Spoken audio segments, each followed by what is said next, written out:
we want to continue that last video. More reasons why we believe this is the little season, and a lot of good comments too. And I'll start with this. I was thinking about this. Um, Last thing I want to do is convince you that what I think is right, Hmm. because that's the way of the world. And if after looking at the Bible, you're not compelled yourself, then follow whatever it is path, Mm-hmm. right? That what I'm saying is, after seeing this myself, ourselves, Yeah. we seem to go in the same direction. We go, this is definitive. This is there's no question in my mind. This is what Jesus was saying. This is what all the letters were assuming was going to happen imminently, and there's no way to unsee it. And then the historical things, as I start learning them, I go, that there is no turning back on this. Mm-hmm. For me. There's none. Um, get some comments I wanted to address. One about short season. Oh, go Well, and ahead. can I just say something else? I mean, like anyone, I think you have those moments where you try and reconsider things, and you're like, am I confused? Let's, because of course we care to Yeah. not be deceived, and so you go back through the details, and nothing else matches as well. Right. Matches the times, the experience, in coordination with what Jesus said. Now we still do have some unanswered questions. Oh, sure. About this little season. You know, make that quiet. Where is Jesus currently? Right? The Bible doesn't say he goes back up to heaven after the 1,000-year reign. In fact, they attack the beloved city, the camp of the saints in the beloved city. Mm-hmm. So we do go, where is that? But in this realm that we don't know even what the continents look like, I very well can imagine there's a place that exists here, or maybe it's shielded from us. Maybe here's what I go. I realize that if Satan does deceive the world, then Jesus isn't visible, because the two couldn't be synonymous. Right, and it's the realizing the level of deception is, I think, what changed things for us, because when we first read Revelation 20 early on, I remember thinking, this really fits, but where, and before we understood that biblical cosmology and just how big and great the lies are, it seemed like that took away this whole idea that we could be in the little season. But we circled back around and came to it again and realized, no, that really does fit the best thing. And there's no end to the deception, how deep it goes. This feeling of like, we would know.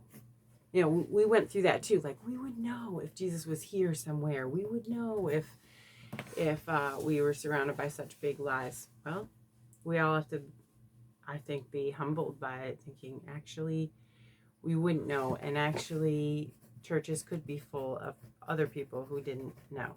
Yeah. So back to what I was saying, that if Satan deceives the world, Jesus isn't visible. Like, those things being incompatible. Yes. Right? Yes.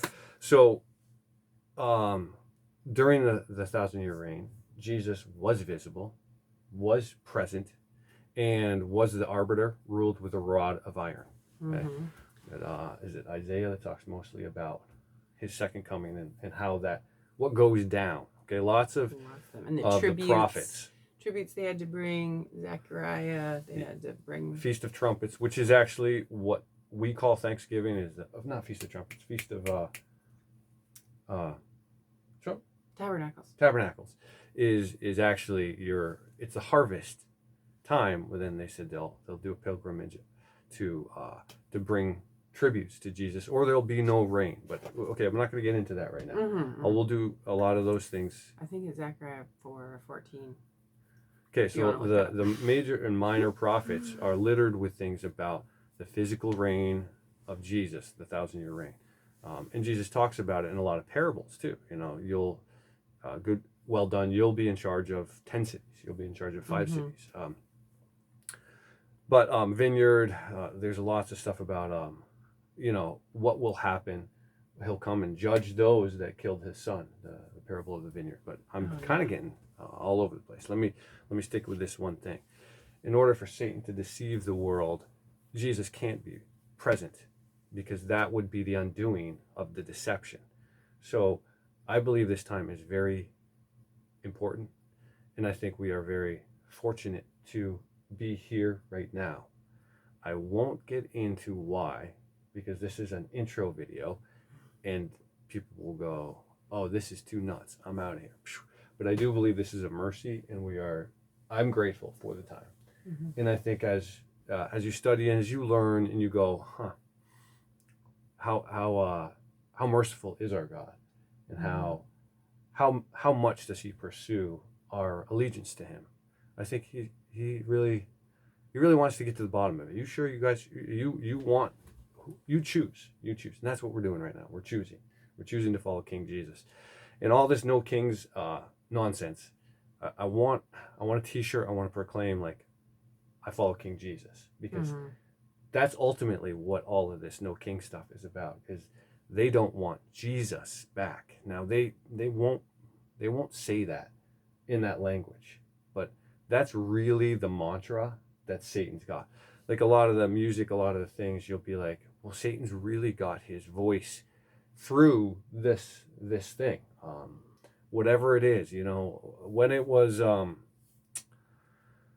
whether it's destroying millennial reign buildings, you'll see it's done through different voices, different groups, but they're carrying out Satan's agenda, and that's how Satan has hid himself from it. It's like, oh no, these guys, we have no control over, was it Antifa that was destroying buildings, or wars, destroying, right now in Iran, I'm sure they're destroying tons of old world buildings that would testify to what we're saying. Whether it's something that's, there's lots of different things that they're all put a different voice to, but it's really just the destruction. It's all Satan's words coming out.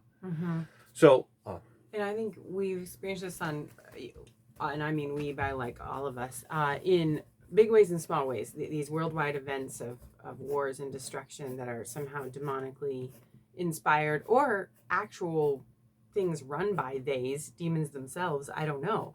But then we've seen in small ways, when someone will just say the absolute worst thing for that moment, and that person is just a person in your life, and yet something seems to be demonically inspired, like words come out of their mouth that it's like they couldn't have calculated the effect of that, but that's like from Satan. The most cutting, wicked thing you can imagine. Yeah. So I think we all experience that on a small scale, and then on a large scale, it might be a certain super popular song on the radio that it's like, what, does this singer think he's Satan? I mean, what's happening? Well, maybe.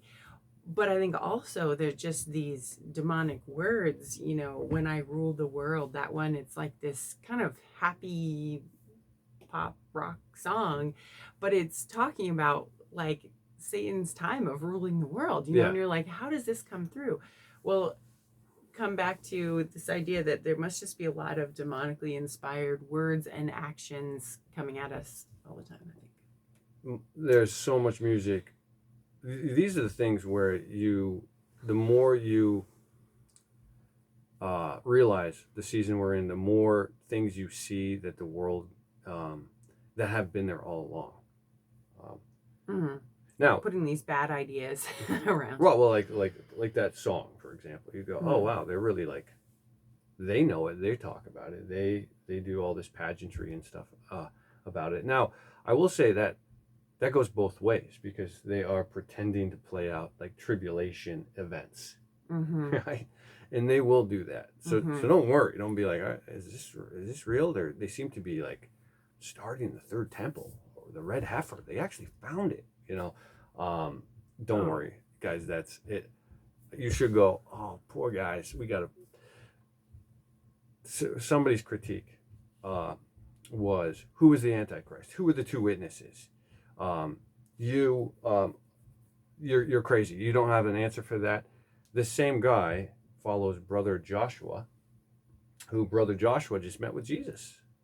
Okay, so he met with Jesus. Should we believe him? Believe that guy. They're coming for the rapture of the church on the 15th of September. Now, this guy said, may God judge you for doing what you're not inspired to do, not gifted to do. I go, well, let's see, September 16th. Let's see. How do you know that guy's been Yeah, gifted from yeah. God to say Right. that? Well, Why are you following well, he him? met with Jesus in heaven. And then he came back and he's Yeah. talking. Okay, so I don't know how you stumbled on our video. Mhm. We got exhausted with the rapture stuff. We got worn out. It's not, but again, I'm not trying to force this. Okay, I am compelled to believe this. Bethany is also. And that was the verses, those initial 100 verses that Jesus already came, that compelled us. Yes, we were worn out from the rapture, but we had no idea there was so much in the Bible about Jesus' return being in that generation. And we were just duped into the rapture thing by a few mishandled verses. Right. And why would not knowing who the Antichrist be the undoing of what Jesus said? That's not rational thought. Well, that's where you need to go back and see all the things that are said, I think, to know that nothing can take that down. Nothing can take down. When you see the bulk. The clear words of Jesus. The other one was, Jesus says, do this until he returns, the Lord said. And so, which is interesting. We do think about that. Well, sure. Well, we think about it. It's like, okay, so should we still do the Lord's Supper? Mm-hmm. Okay. Because he has come. But they said, we're still doing the Lord's Supper, so therefore he hasn't come. I go, well, that's a backwards way of thinking about it. Maybe you should analyze whether you should do it or not in light of the fact that he has come. Just because Satan reinstituted it doesn't mean that Jesus didn't come back again, right? Do you think Satan has that power in the little season to be like, hey, let's get the Catholic Church to really put Jesus back on the cross.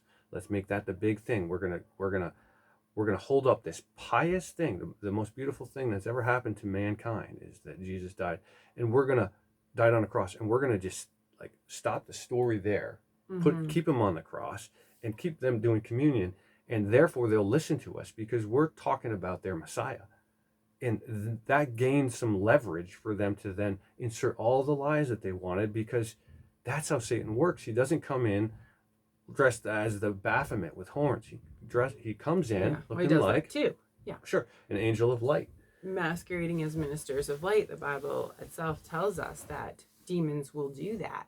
So we've got to be on the lookout. And yeah, sure, question us too, and don't take anyone's word for it. Is what we always say. Oh yeah, right. Again, if you're not compelled by what the Bible says, by what we see. Okay. So not only do we have church leaders masquerading as ministers of light, but we also have following the traditions of man over God's word. And that can lead to all kinds of mistaken things in the churches, So to say that just because they're still practicing communion or they're still looking for Jesus to come back, we can't just believe that without doing our own reading of the Bible. Yeah, and I'll say we can't believe that. If you can't, you go, oh no. Satan wouldn't be allowed to mess with that. Satan wouldn't be able to tamper with history or the shape of the earth. I go, okay, that's your opinion of what the little season will be like. And I, for one, I go, there's not much written about the little season, but what we get is that after 1,000 years of reigning of Jesus, Satan's allowed to deceive the world. I go, how long would it take to deceive the world about, how long would it take to deceive the world after a 1,000-year reign? I go, I think it would take some time.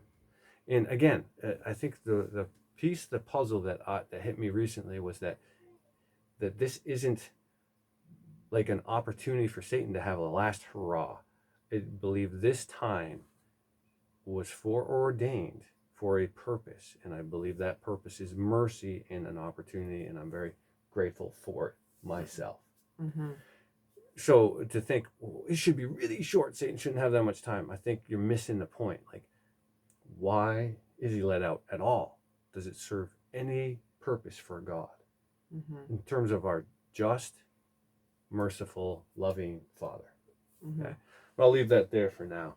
Okay, one critique. We've done videos on this, but we don't have them up anymore, so I'm going to do this again. Was that a long season and a short season, um, or I'm sorry, I used the wrong word. A long season and a little season are different things. And just to back up, we believed for years and years and years that soon and will not tarry and at hand meant 2,000 years. Okay, so whoever first of all critiques this from a futuristic point of view, okay, that's not very consistent to say that a little season can't be more than X amount of days or years or whatever. You can't really hold on to your theory.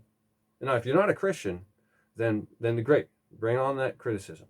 But if you're a futurist, know that your own critique of the little season should leave you just grappling, falling into your own like trap, being like, oh my gosh, but how do I assume Jesus is still coming soon after this?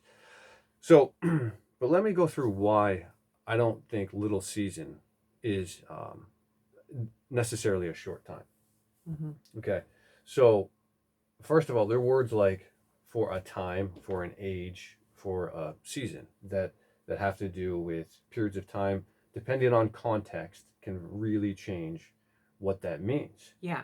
So, for example, last season my tomatoes did terribly. Well, you guys know that I'm talking about the growing season last year, so just a short number of months, right? But if I said, well, in that season, our marriage really struggled. And, it wasn't until 10 years later that things improved. Well, Yeah. all of a sudden I gave some more context there, 10 years, but that season of our marriage, well, how long is our marriage? Okay, well, 21 years right now. A season of that could be just something smaller than 21, but it could be many, many years, right? Whereas my previous use of season was just a few months. Right. The growing season. And I can hold my breath for a really long time. Yeah. Really long time. Mm-hmm. Okay. Really long time. Like a minute. Okay? I don't think you can do that. I don't think I can either. But underwater. I used to. I used to build it up, but yeah. It really is in context. So when you go to the King James Bible and you look up little season or long season, there are 5 times it's used. And just so you know, like Blue Letter Bible is pretty sweet. You put in little season in quotations and then or in capitals and long season quotations, and it'll bring up all 5 of these so you can look yourself. Because this is where we put this to the test. We say, what does this mean? So let's start with the one that matters the most, Revelation 23. And cast him into the bottomless pit, and shut him up, and set a seal upon him, that he should deceive the nations no more, till the 1,000 years should be fulfilled. And after that, he must be loosed a little season. Okay, how long is that? Revelation 6:11. Okay, and white robes were given unto them, every one of them, and it was said unto them that they should rest yet for a little season, until their fellow servants also and their brethren that should be killed as they were should be fulfilled. So now we have the time of tribulation, worst time in the history of the world, and that should be a comfort to us because it's not going to be so bad in the little season as it was then. But they had to wait at least 3.5 years that was referred to a little season. Again, in context of what was happening at that time, little season, that was 3.5 years. Okay, this is the one I really like because it takes it down. And when Herod saw Jesus, he was exceeding glad, for he was desirous to see him of a long season, because he had heard many things of him, and he hoped to have seen some miracle done by him. When Jesus started his ministry, with the first miracle, the water to wine, Herod wanted to see that. Okay, the Gospels, we think it's either a 3-year ministry, or some of them it seems quicker than that, but at least 3 years. So between when Jesus started doing miracles and when he was crucified, Herod was desirous of a long season to see him. Long season, yeah. Okay, so now we have a long season that is in actual time much shorter than a little season. showing to me that context is key. Mm-hmm. So when we look at little season in context of Jesus gets 1,000 years, Satan gets a little season, Mm-hmm. I also realize that a quarter of 1,000 is a season, just like spring, summer, fall, and winter. Mm-hmm. That it could be divided into quarters. So to me, 250 could be a season. It could be 300, right? We hope that this doesn't go on, and maybe it does. We don't know how. That's why we're doing this channel, is to be like, we got to survive. We got to somehow stay sane. But we do know it ends sometime, right? It's just there. Go ahead. And even that, you're assuming the 4 seasons that we divide 1,000 into 4, when really we aren't given that either. We're not given that. There's also little is just a diminutive term, right? He's given a little season in the context of all of creation. Right. Well, that sounded a little like reaching, like diminutive, like little meant diminutive, because then something would be like soon. When it starts happening, it happens soon. It happens like quickly. Remember in Revelation, they would say, "This is quickly." And they'd be like, "It doesn't mean that it was going to happen quickly from that time, but once it started, it was going to happen quickly." And I was like, "Okay." Okay, but that's in but we were given so much more about Jesus' return that is specific, like those standing here and in this generation, and the eyes of those who pierced him will see him. Real physical things that help us to see that quickly was quickly. Right. But I'm saying it's in not. this one, we don't have a lot of defining terms. Sure, but I don't think it's just like a diminutive. Yeah. I mean, okay. I'm sorry. I can't do that one. I think. Yeah, I'm just saying that our point is that little season and long season is a contextual timing issue. And then our best theory is a season of 1,000 years, which is maybe somewhere around to turn 50. Right. That's our best guess. Okay. Little in the season of deception. That is something we unfortunately have to get used to. Is going. How do we? We have to hold on, kind of like Job, to this. It is bleak at times, and it is. We don't know. Job never had the answers given to him. Even when God came and threw down, it wasn't. It was just a hum. He didn't explain what was going on with Satan, and that God was actually. He rewarded Job for his performance. So, let me keep going with these. Now, for a long season, Israel hath been without the true God, and without a teaching priest, and without law. Okay. I don't know the timing on that one. But then this one. And when they cried unto the Lord, he put darkness between you and the Egyptians, and brought the sea upon them, and covered them. And your eyes have seen what I have done in Egypt, and ye dwelt in the wilderness a long season. Okay, so then that's 40 years. 40 years, yeah. So we have long season, 40 years. Then a lot of people want to just jump right to little season can't be more than 10, right? Because that wouldn't make sense. Well, it's all context to what is around it. Look how quickly the Bible jumped through 1,000 years. It's like zip, 1,000 years. That's to the point that most Christians don't even understand that, or grapple with that, or take it seriously. It's I know people that go, if only it was more in the Bible, I would believe it. But since it's just that one time, 1,000's like just an expression, and it just means we're in this like indefinite period. Jesus returned spiritually. This is preterism, okay? People will be like, "Oh, you're a preterist." Nope. Watch me get kicked out of a preterist church, okay? That'll happen in about 2 Sundays, okay? I can't keep my mouth shut.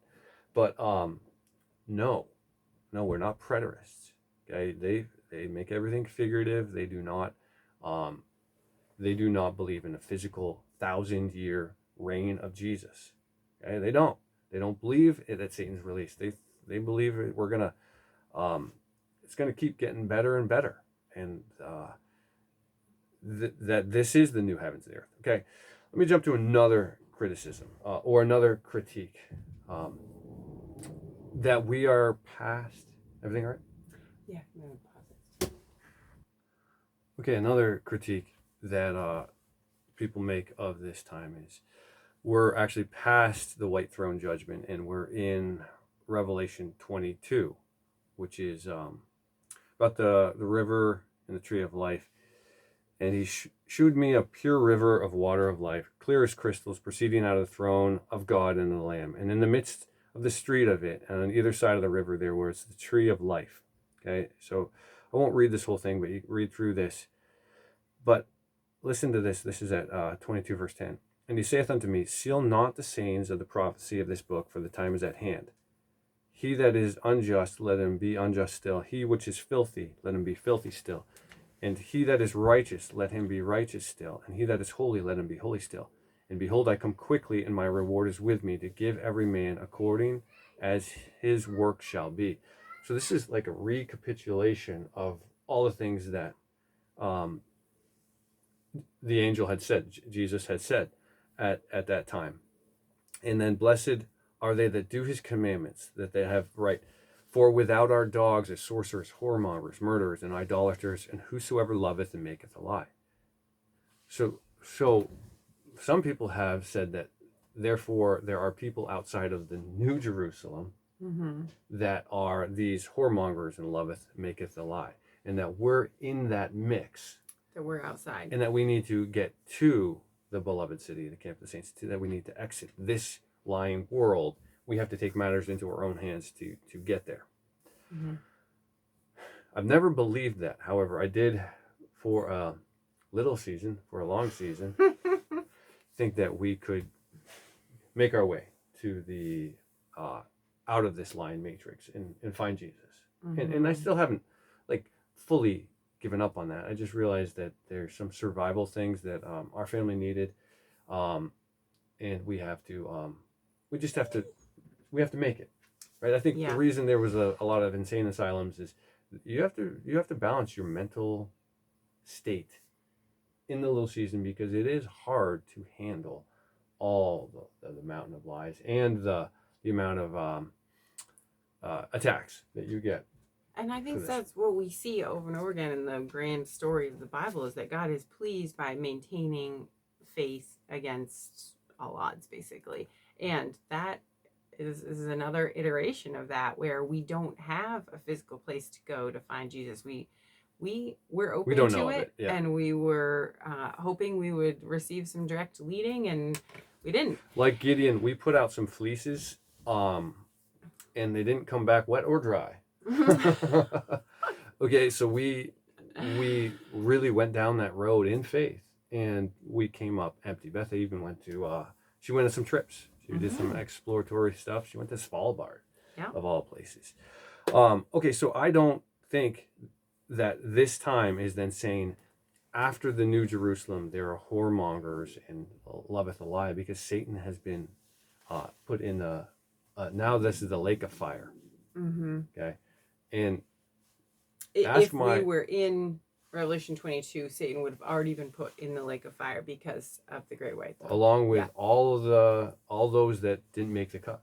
Right. So then, another question would be, after the great white throne judgment, the new heaven, new earth, why is there healing? Why is the tree of life healing? Well, I don't know if we just need healing once. I don't know what life looks like after that. I don't know what choices remain after that. I don't know what life is like. But what I do know is we've been surprised over and over again, like what the 1,000-year reign looked like. I don't think it was sinless, right? I think rod of iron meant there were rebellions. There were people that did not accept King Jesus. And that experienced drought. And that they wouldn't.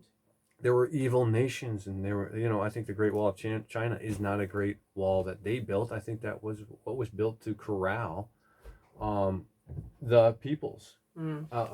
So I do think there were many fortifications made, or you can think what you want about the Great Wall of China, but there's like zero on the China explanation. Oh, here we gotta go. Yeah, China comes up pretty dry when they try to tell us how they did that, right? And what I love is to compare the Great Wall of China and Trump's wall, right? Here you go. Tell us again how many miles. Okay, well, Janet, because when you said this, I was like, no. Okay, it's 15,000 miles long. Mm-hmm. Okay, our country from Maine to California, it's 3,000 miles. Bing, bing, bing, bing, bing, bing, bing, bing. Okay, 5 times that. and you go, whoa, I didn't know that. Of course, you didn't know that. They don't want you to know that. And how wide is it? You know, you can drive horse and buggy down. It goes up over mountainsides. It's an old world heirloom. Yeah, examine the history of that and see if it rings true. Trump was trying to do, I think, a 1,500-mile wall out of corrugated steel. Yeah. Okay, and our budget's like, we can't do that. We can't afford to do that. It's a mess just to get that done. Don't get me started on tunnels or infrastructure or bridges, and don't get me started on this stuff. I can't handle it. He has like hundreds of hours of material on that. Oh yeah, we know don't have, but we can really get you going. Yeah. Okay. Well, and one more thing about that, Revelation 22. Did you say that is also there's no more sea?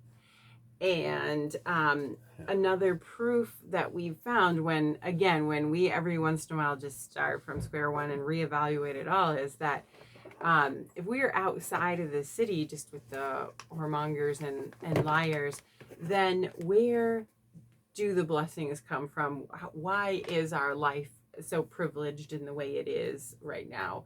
Not that there isn't plenty of suffering, but we also are protected in many ways still, and we've seen that over and over again. And so where's that come from? You know, if God isn't still smiling down on us in some ways, it just doesn't. And again, I think it's taking a different perspective can really help.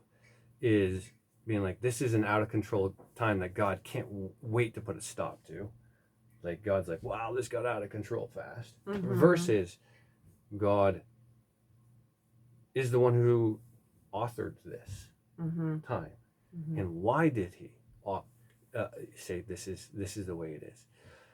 Again, I think we're like desperate to get out of it versus accept that this here we are and we do our best to honor God in it, and not trying to escape. Now, if there is a way to go, and I'm wrong about that, I'd be there.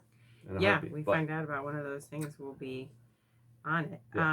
And when we look at some of the past examples, I'm thinking of in Ezekiel, that the heathen may know me when I shall be sanctified. Now that's something in the past, but it said a few times in the Bible that just our continued faith and following of God, when things eventually will be revealed, it's the pleasure God takes in the heathen knowing that he is the Lord, and that he's pleased by us having faith when all the other heathens do not. Yeah. You know that feeling you get where you can't wait for other people, especially the naysayers, to be like, to eat it. Right? God's got that too. Right? It's like, there you go. Well, somehow we don't know how showdown. It's both kind of the endless mercy. We just read well, no, because I think go ahead. Well, I just read Psalm 136 last night with the children, and it's one of those psalms where the refrain is every verse, for his mercy endures forever. And some of those examples are used after something like Pharaoh's firstborn being killed, for his mercy endures forever. And you're like, wait a minute, how is that mercy? And somehow we are told that God will take vengeance, but also there's endless mercy. How exactly that plays out on who and where the line is, we do not claim to know any of that. Well, I'll say this, that people love to just say, let's just single Jesus out from the New Testament and let's just live by his words alone. But they forget in Revelation, he comes with a double-edged sword out of his mouth, and the blood is up to the bridles of the horses. So there's a time where our Jesus does not have mercy. The mercy stops, and judgment begins. That's Jesus that does that. And good God, bad God, I don't know if that's even still around or a thing, but they want to throw out the God of the Old Testament and say, hey, Jesus is ours, the other God is wrong, or is actually Satan. And then Well, yeah, that's always there because it's the age old, the forms of Gnosticism, the forms of Judaizers. So the people who lean so hard on the Old Testament that they say that they are the children of Israel and should be following all those things still. And Torah. then Yeah. the Torah movement is what it looks like right now. But there's different names throughout time. Those seem to be the two major like heretical paths. So they're still here. Oh yeah, right. Yeah. Right. I forgot what I was saying. You used too many big words. Oh, sorry. I went on a little thing there. Well, do we need a new? Do we need a new criticism? Yeah. Maybe okay. we kind of exhausted that. Okay, I wanted to let you guys know how we approach comments. Is I don't heart or respond on there because I found that it made me grumpy, and I sometimes fought with bots, but I also really love the good comments and learn a lot from the comments. Okay, so please continue to comment and know that I do read them, but I don't engage with people that say I have a small chin and narrow eyes and I'm a woman. Okay, I don't do that anymore. I used to be, oh really? No. But I won't do that. But just for fun, you should also know that I'm 6 feet tall. We'll say this. Keep them guessing. We'll say if I really wasn't a man, Marin would know that by now. Marin is on it, and she does all that investigating. And she said I check out, so that's good. I'm glad to hear that. And me too. Yeah, we both check out. Yeah. Okay, so there. So anyhow, I realized that a lot of the comments, they actually don't originate from a man made in God's image. It's sort of a bot thing, and then you can struggle through that. And plus, I hate typing, so this is the way I like to do it. So anyhow, when I go through not just the critiques, but like the comments, I go, oh wow, that's a great thought. This person wrote, the old world buildings, the rocks will cry out. I think that was a nod to the little season. Isn't that a cool thought? That these stone buildings cry out. Like in a positive way? Yeah, that they cry out, testify to Jesus. They bear the record.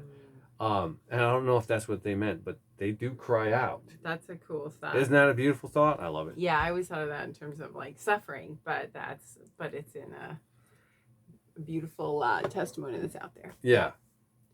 Yeah, one of the first things you read and I'll talk about that. When we first started looking at some of this, we discovered the Nuremberg Inn just down the road from us, and it's just this amazing castle.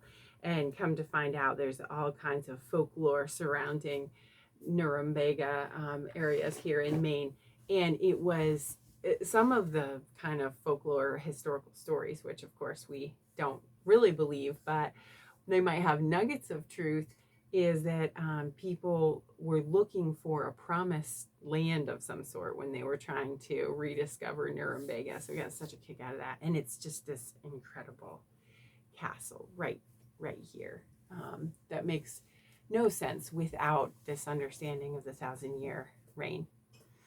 Okay. Did I yammer on long enough? Yeah, I got a couple things to say. Funny Okay. how those 7 churches aren't even around anymore in Revelation. How could we think it was speaking to us? Right? These are the moments you go, yeah. Yeah. Where it's like, We went up to somebody's mailbox and we grabbed a letter. We said, even though it's addressed to other people, we said, they're talking to us. Yeah. Do you do that? Do you go down the street and go, hey, cool, I got my bank account's bigger than I thought. It's got somebody else's name on this, but it might as well be mine. It's ludicrous.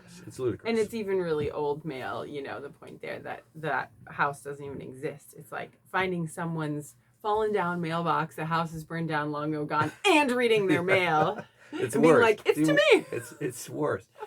But okay, so I don't think of us as dumb, but we used to believe that stuff. Yeah, and we always have to put in the caveat that not that we can't learn from it, not that it isn't like great advice and example. It's not like we don't read the letters of the New Testament because they're to someone else, or that we don't read these letters in Revelation, but we just can't stamp them right onto our own life and follow them.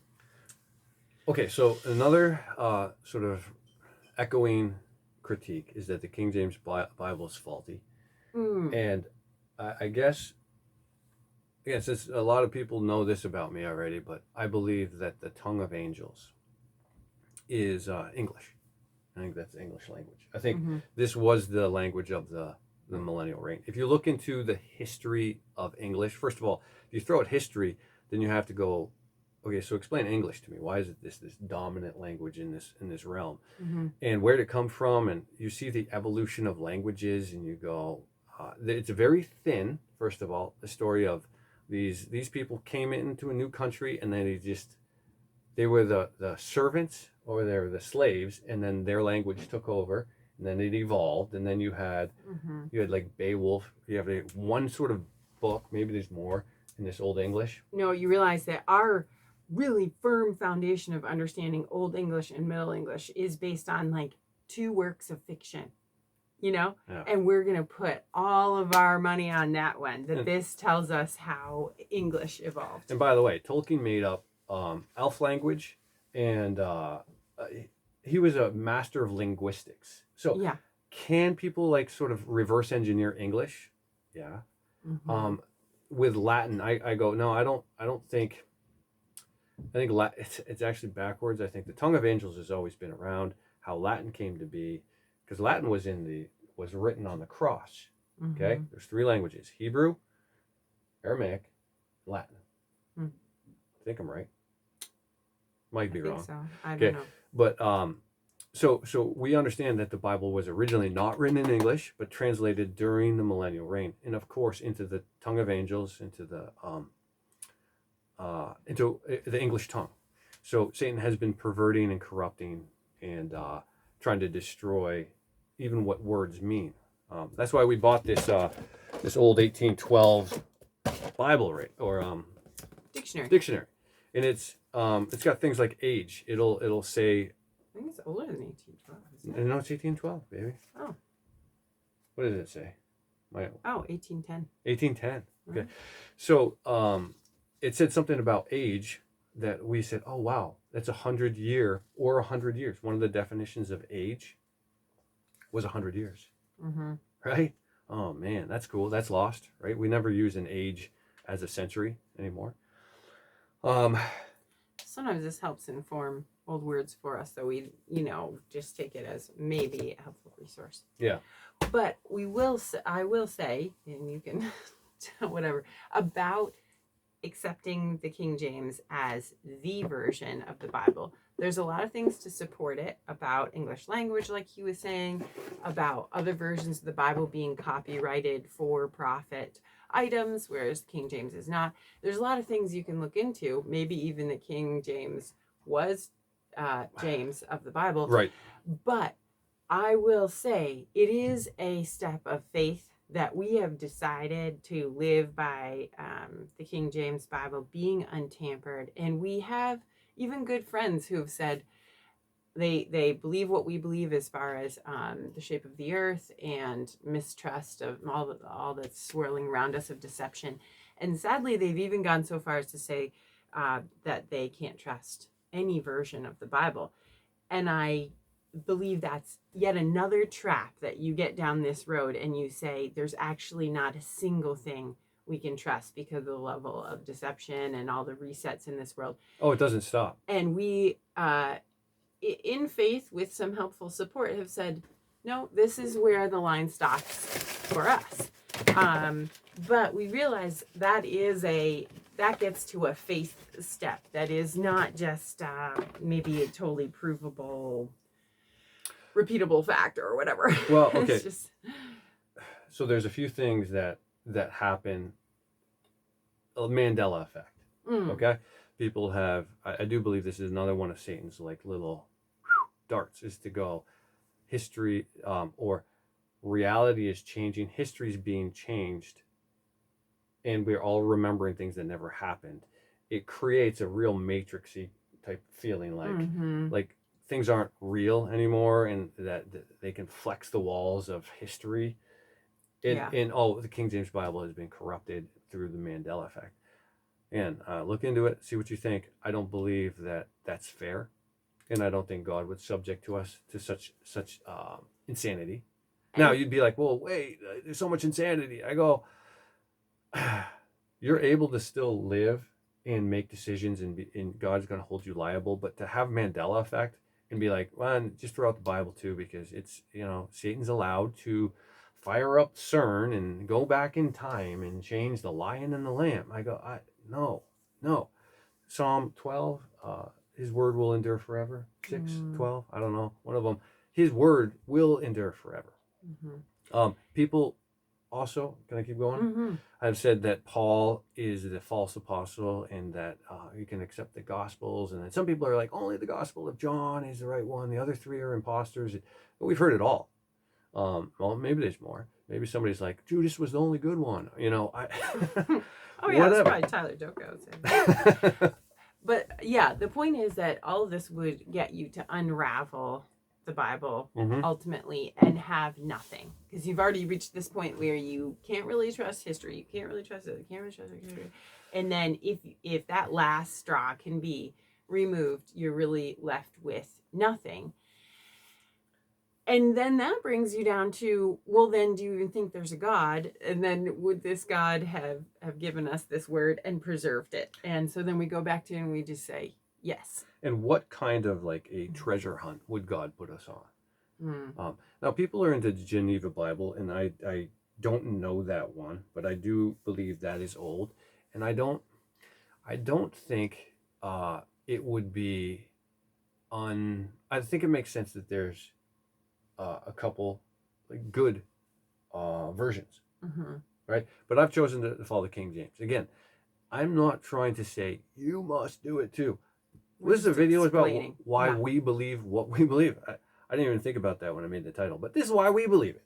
Okay, you want to be convinced that that we're past the white throne judgment and we got to boogie woogie up to the camp of the saints. And by all means, go and do it. And let us know.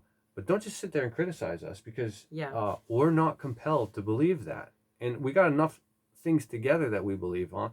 And I cheer you on, but I don't believe this is, that's the thing God wants us, just to escape the little season. Now, I have thought maybe at some point there'll be a mass exodus. Cool. And if a Zeppelin shows up, I always say, like, I'm definitely going to go up, get in and check it out. Find out where it's going. Yeah, and if you don't know what a Zeppelin is, that's old world travel at its finest. Which they, with the Hindenburg, they tried to make a big dramatic, I'm sure they did blow it up, but big dramatic ending to that type of travel. But that used to be why buildings had doorways up on these giant in the belfries. Yeah, and stairs that go up and down. As people, these things would dock up everywhere before weather modification was as bad. You should look at the stairs in Copenhagen up the steeple of a church. I got to walk on them, and there is no reason to put stairs on the outside of a steeple unless you're going to get up to something. Yeah. Oh, yeah. I mean, there's countless examples, and they've changed them to windows now on all the belfries, but they used to be doors. And there used to be 4 doors on all 4 sides, so that you go in and out depending on which way the breeze was taking the Zeppelin. That's how you go in and out of those things. But that's just some of that's speculation. Some of that is we've left the firm foundation of the Bible. We've gone into like, how do we make sense of the world? And that's okay. We may be wrong about some of that stuff, but that doesn't undo the fact that what the Bible says. And I wanted to point out, the church right now as a whole really values the words of C.S. Lewis. I'm just going to throw that out. And then lots of people are going to tell us not to trust C.S. Lewis. And I know that. But listen to what he says in an essay, The World's Last Night and Other Essays, or in a book from 1960. Quote, "The first Christians have been proved to be false. It is clear from the New Testament that they all expected the second coming in their own lifetime. And worse still, they had a reason, and one which you will find very embarrassing. Their master had told them so. He shared and indeed created their delusion. He said in so many words, 'This generation shall not pass till all these things be done.' And he was wrong. He clearly knew no more about the end of the world than anyone else." And I just wanted to say that this Christian leader, C.S. Lewis, is pointing out how obvious it is in the Bible that Jesus was saying he would return in a number of years, a number of decades, not 2,000 years. And that whole thing has somehow been disguised from many of us believers raised in churches and thinking we knew the Bible, that there's hundreds of verses that prove these things and that support Jesus saying he was coming to that generation. And that is somehow, again, he's been disguised, but it's right there where even someone within the Christian movement is admitting this, is saying that obviously, he said it. Was he lying? Did he not know what he's talking about? Right. And we know C.S. Lewis is a double agent, but he was working with the thought of the day to steer them into atheism. And if you sort of list out all the things that C.S. Lewis actually achieved, we think of him as a good man now because the world's such a cesspool. But at the time, he was trying to steer Christian thought to where it is now. And he did. He did a great job of steering it further down. But again, in hindsight, or as you look back, you're like, oh, look at those books about Aslan. It's like, well, no. If you see the themes in there, again, you're talking to people. I've read the series, the C.S. Lewis, the Narnia series, like over and over to my children. Oh, yeah. Okay, we loved them at one time. Just like we expected the rapture at one time. But now we've come to the sobering reality that he's a double agent. Yeah, but I just want to say, aside from that, just look at how obvious he's saying, well, this is what your Bible says. Sure. This is what he says. And what are you saying? That he was lying, that he didn't know? Yeah. And my own dad read the Gospels enough on his own in college to say, wait a minute, Jesus must have already returned. And it was really fun to find out that he had noticed that just from his own reading and had not been outspoken about it. No. Nor taken it to the degree we have of saying, okay, then why is this hidden and why? He's just sort of tucked it in his back pocket. But anyway, it is obvious. It is obvious. And yeah, that's, as far as like surviving the little season. Yeah, and I wanted to get those 100 verses. Oh, but tell me, who's your thought? He's got a technique that's totally different than us, is keep it to himself. I'm like, if your pastor only knew, John, you'd be out the door. Or if you started talking to people, like, you'd be gonzo. But anyhow, so you don't have to, and we've toned it down some. Yeah, we're playing nicely now. Here's another comment. Is it me, or does anyone else think that there aren't as many stars as the Bible describes? Most clear nights, all I see is the constellations. I think that 1/3 of them fell to the earth during Christ's return. Anyone else have a thought on this? That's really interesting too, because I do look at the constellations. I'm like, man, these guys like really made up some stuff. Like, are you serious? This is what that is? And I think it would make more sense if all the stars were there, but because Revelation has unfolded, we've seen, that would signify a lot of things about the stars.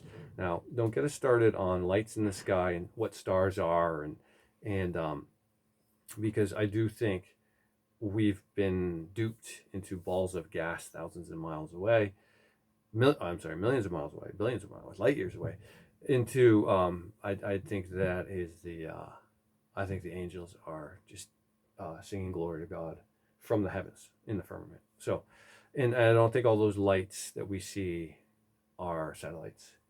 And I won't even get into that because I don't know too much what I.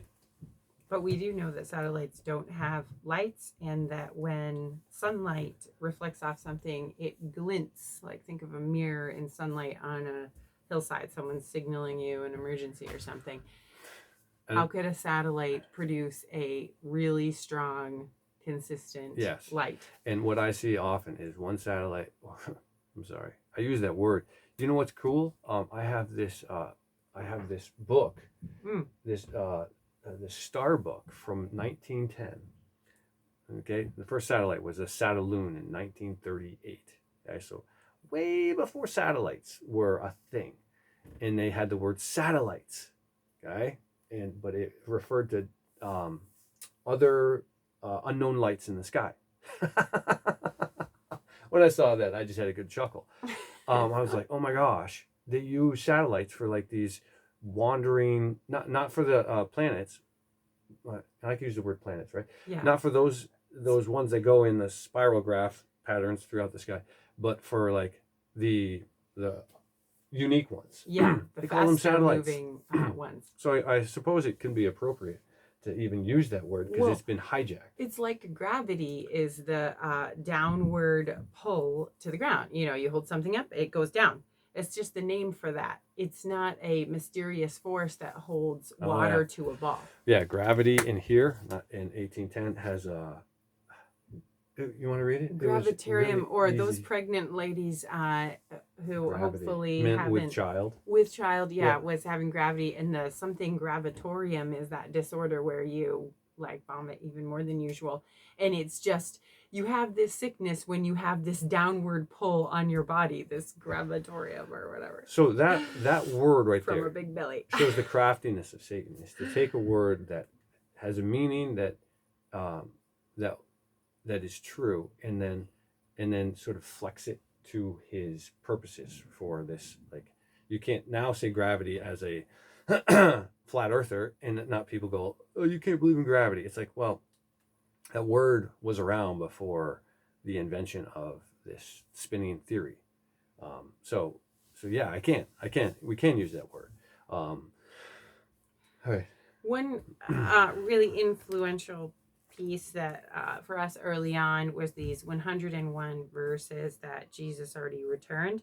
And sadly, it's in the context of preterism, where this person was so, overcome with all these verses that said Jesus returned, but then they didn't believe it could have physically happened. So they just went the route of it was all figurative, and all of Revelation is figurative, and we're just holding Jesus reigns in our hearts here, and we're just like waiting for things to get better.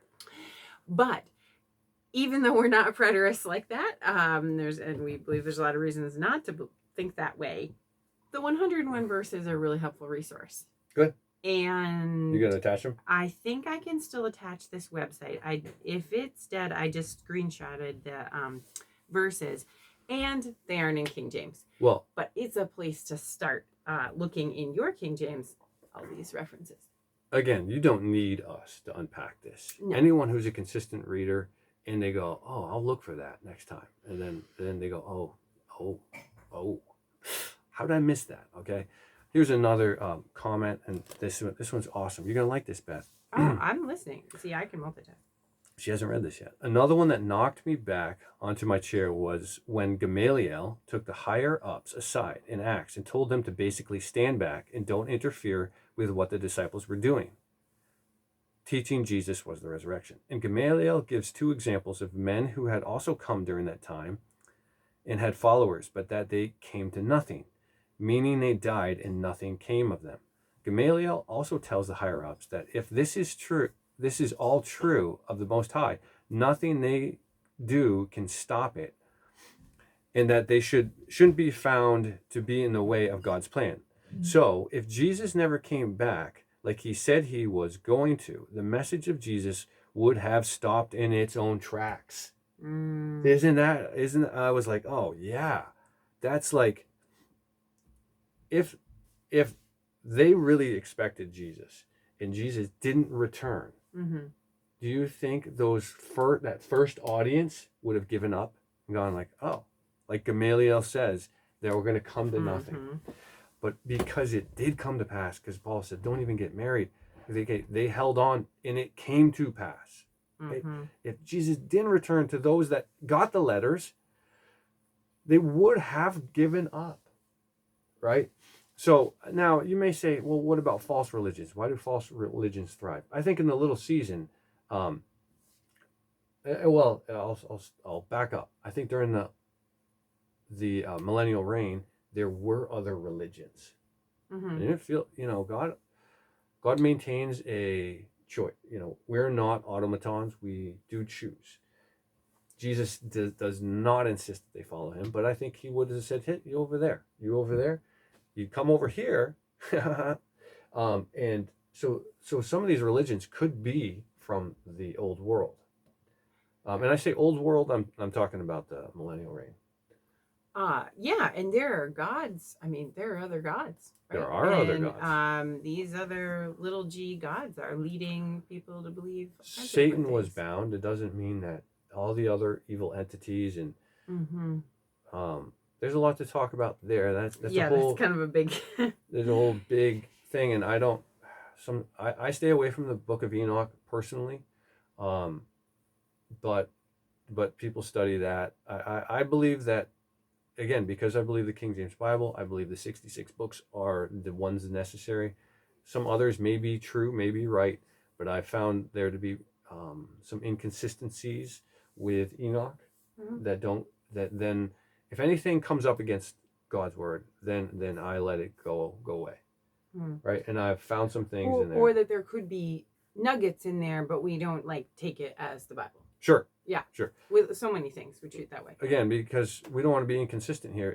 If Satan's allowed to rewrite history, could he write another book that was pretty good? He's 50% right, but 50% like leads you towards a massive study in the fallen angels. Mm. There sure seems to be a lot of celebration of the wicked angels that came down. Oh yeah. And the Bible hints at things. It's another And the book of perversion. Jude talks about things. You go, well, what in the heck are they talking about? In Mhm. Genesis 6 conspiracy, there's a lot there that I don't know. I don't know in the little season we're going to get to the bottom of it, but I'll say I think evil was alive and well during the millennial reign, and when the Satan was released, again Jesus has to allow the deception, so he can't be physically present, or else the deception can't happen. So then this poison has come in, and I do believe the poison originates elsewhere and then seeped into our country. Seeped, yeah. And I could say a lot of very controversial things, but I won't. Yeah. About And early on, oh, sorry, Go ahead. finish your sentence. But early on, we had short times of being really into Enoch, of being into Rob Skiba, of following a Sacred Names movement, and so we are aware of a lot of these things, which we would say now are pitfalls that you could get stuck in. But again, I think everybody can move through these things, and hopefully just keeping the Bible at the top of the reference list there. And speaking of that, we like to try to email people back, but we're kind of terrible about it. So in case you wanted to see those 101 verses that I was talking about, I don't know what is going to happen on your screen when I do this, but that website is preteriscosmos.com, and the article was called Preterism 101. I don't know if what that will do. And this was so interesting. I was sending these sites to a friend a long time ago. Just going to show you this one too in case you can read it. No, it's not even focusing. Another article Theron came across really early on was this blacknonbelievers.org Jesus failed prophecy about his return. And it's this atheist website speaking to a Black community of non-believers, saying, look at all these reasons the Bible is wrong. And it all circled around the fact that the Bible makes it very clear when Jesus' return would be. And then, since he didn't return, that whole book must be false. Toss out the Bible. And weren't we duped? And it's just really interesting to look backwards from that atheist point of view and realize that non-believers look at the Bible as pretty laughable, especially when we are waiting for Jesus' return after 2,000 years and they see what's actually in there. And we have known people that have come to faith from this backwards direction. So I think the hardest audience is actually people like us who were raised in a Christian church thinking they knew the Bible, and then they're faced with this little season and biblical cosmology reality, and they don't like it and they fight against it. But we've known people that were just outside the faith completely who have come in because of this knowledge of the deception stuff. A lot of that happened during COVID, as someone was commenting, COVID being used for good. That it opened people's eyes to how many lies are out there, and realizing that there is a God, because there has to be when you start really looking at our creation. And anyway, I digress. And people posted some of the verses too in the comments. Oh, did section. they? Yeah. I don't read the comments at all. So by the way. this one guy got a heart from me because I couldn't not heart this. Oh, I thought you said you didn't do hearts. Just one heart. Okay. 25 years of pastoral ministry, and now just starting to consider this. Too much to agree with. Yes, sober up and take the Bible seriously. Whew. Okay, there's a heart. That deserves a heart, because one of my big so problems exciting. is like, why aren't pastors, why can't they see this? You know, what kind of hold does Satan have on their hearts that they don't get this? So it would be amazing if this country came back to life and started seeing who the true enemies are. This country, I mean, I'm just like one pastor. What? One pastor, right?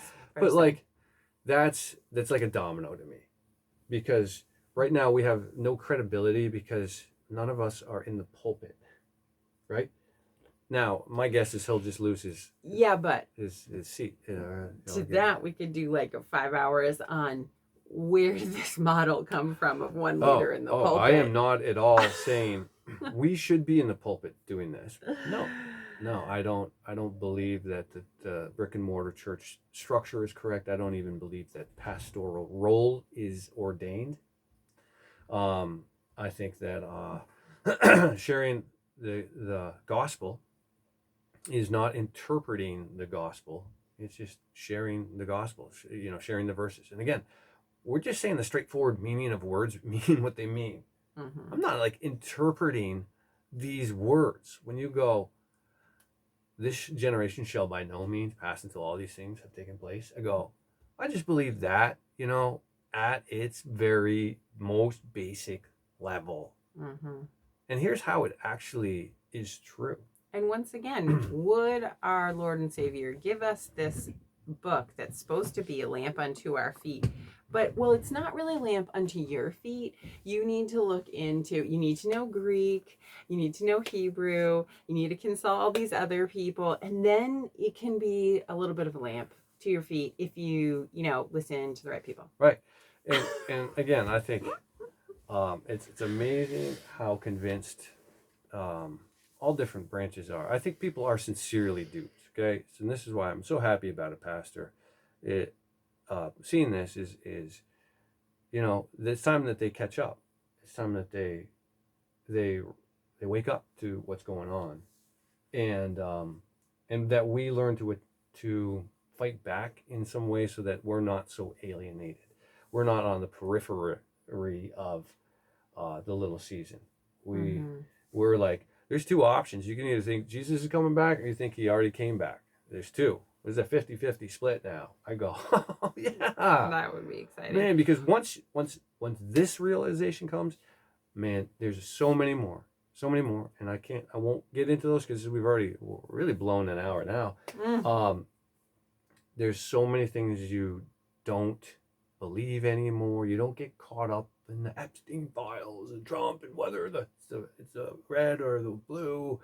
You just go, the whole kit and caboodle is Satan's. That's why it's never made any sense. And this is not a democracy. This is a dictatorship from Satan. And then you start seeing like the fingers of Satan to coordinate all this stuff, and it will touch your small town Maine. You see the fingers infiltrate all the way down. And again, this is where I don't know if those fingers are all like knowledgeably serving Satan, because we don't know.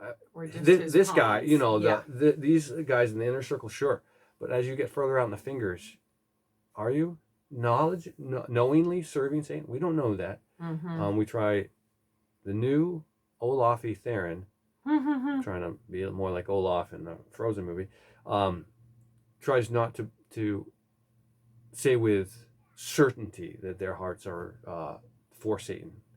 You can be serving Satan unknowingly, or saying lies, right? And which is, that's Satan's language. All right, we got to be done. You got anything else to say? I don't think so. Okay, more reasons. Mm-hmm.